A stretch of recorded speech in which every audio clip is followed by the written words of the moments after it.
ప్రపంచాన్ని తన వేలి మీద ఆడించిన వాడు, తన డాన్స్‌తో భూమిని పులికింపచేసిన వాడు.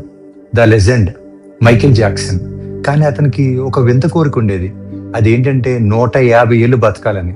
అవును, చావును ఓడించాలని యుద్ధం ప్రకటించాడు. తన ఇంటి దగ్గరే 24 గంటలు కాపలాగా 12 మంది డాక్టర్లు, శరీరం చిక్కు చెదరకుండా 15 మంది ట్రైనర్లు. అతను తినే తిండి, పీల్చే గాలి అన్ని ల్యాబ్లో టెస్ట్ అయ్యాకే లోపలికి వెళ్ళేవి. చివరకు ఏ అవయవం పాడైనా ఇచ్చేందుకు ఆర్గాన్ డోనర్స్ కూడా సిద్ధంగా ఉండేవారు. కానీ ప్రకృతి లెక్కలో వేరుగా ఉన్నాయి. 2009 జూన్ 25 150 ఏళ్ల కళ 50 ఏళ్ళకి కుప్పకూలిపోయింది. ఆ డాక్టర్లు, ఆ అత్యాధునిక టెక్నాలజీ, ఆ కోట్లాది రూపాయల ఆస్తి ఏది ఆ మాదక ద్రవ్యాలు తీసుకోవటం వల్ల వచ్చిన గుండెపోటును ఆపలేకపోయింది. జాక్సన్ చనిపోయిన నిమిషాల్లోనే గూగుల్, ట్విట్టర్, వికీపీడియా సర్వర్లు క్రాష్ అయ్యి ప్రపంచమే స్తంభించిపోయింది. చావును సవాల్ చేసిన వ్యక్తిని చావు చిరునవ్వుతో పలకరించి తీసుకుపోయింది. ఇక్కడ మనం ఒక నిజాన్ని ఒప్పుకోవాలి.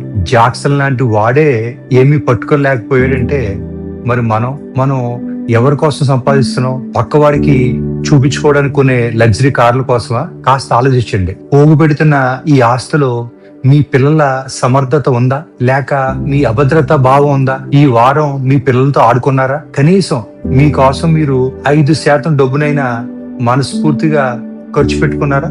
మనం ఆస్తులు సంపాదిస్తున్నాం అనుకుంటాం, కానీ మనం సంపాదిస్తుంది కేవలం కాగితాలు మాత్రమే. ఆ కాగితాల మీద మన పేరు తాత్కాలికం. ఇది నా ఆస్తి అని నువ్వు గర్వపడ్డ ప్రతిసారి పైన దేవుడు నిన్ను చూసి నవ్వుకుంటాడు. పెద్ద పెద్ద సైంటిస్టులు, మేధావులు సాధారణ సైకిల్ మీద తిరిగారు. గుర్తించుకోండి, ఐశ్వర్యవంతుడు అవడం తప్పు కాదు, కానీ కేవలం డబ్బుతోనే ఐశ్వర్యం వస్తుంది అనుకోవడం పెద్ద తప్పు. జీవితాన్ని మీరు కంట్రోల్ చేయండి, లేదంటే జీవితం మిమ్మల్ని కంట్రోల్ చేస్తుంది. చిట్ట చివరికి మనతో మిగిలేది మనం పొందిన తృప్తి, పంచుకున్న ప్రేమ, అనుభవించిన శాంతి మాత్రమే.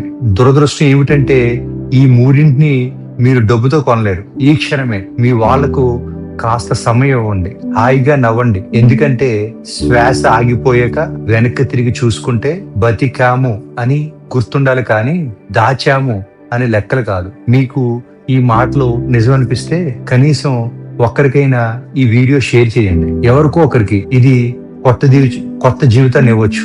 బతకడం అంటే శ్వాస తీసుకోవడం కాదు, ఆ శ్వాసను ఆస్వాదించడం. మీ జీవితంలో మీకు అత్యంత ఆనందాన్ని ఇచ్చే విషయం ఏమిటో నాకు కామెంట్స్ లో తెలియజేయండి.